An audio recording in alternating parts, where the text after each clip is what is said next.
Pour l'explication de notre tour de magie et les gommettes, il te faut évidemment des gommettes et un couteau. Tu trouveras ce genre d'accessoires dans n'importe quel magasin de fournitures scolaires.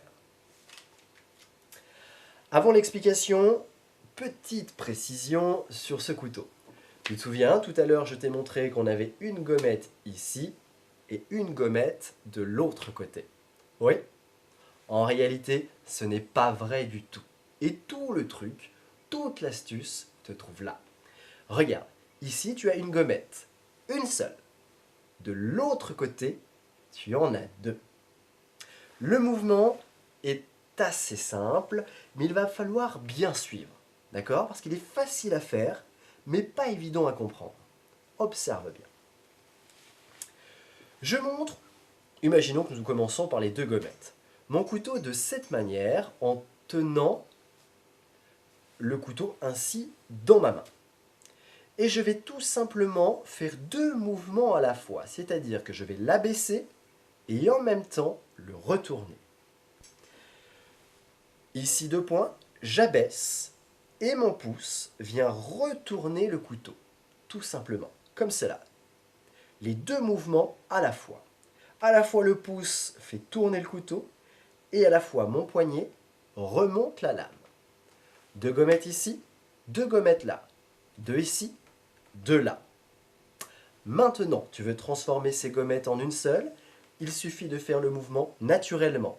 Cette fois, pas de rotation du pouce. Deux gommettes, une gommette, une gommette, une gommette. Je te remontre sur le côté comment réaliser le mouvement. Et je te conseille de visualiser, de regarder plusieurs fois cette explication. Deux gommettes.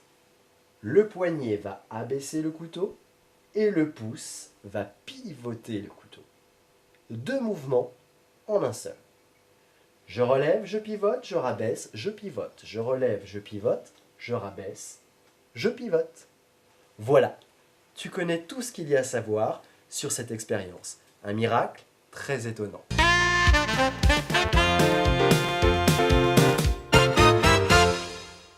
Et bien voilà, tu viens de découvrir toute l'astuce de notre tour. Avant de nous quitter, un dernier conseil.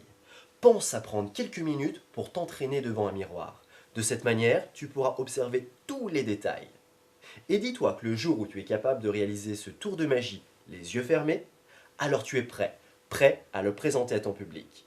Il ne me reste plus qu'à te souhaiter une bonne magie, un bon travail, pense à impressionner ton public et je te donne rendez-vous dans 2 semaines pour découvrir un nouveau tour. Salut l'artiste!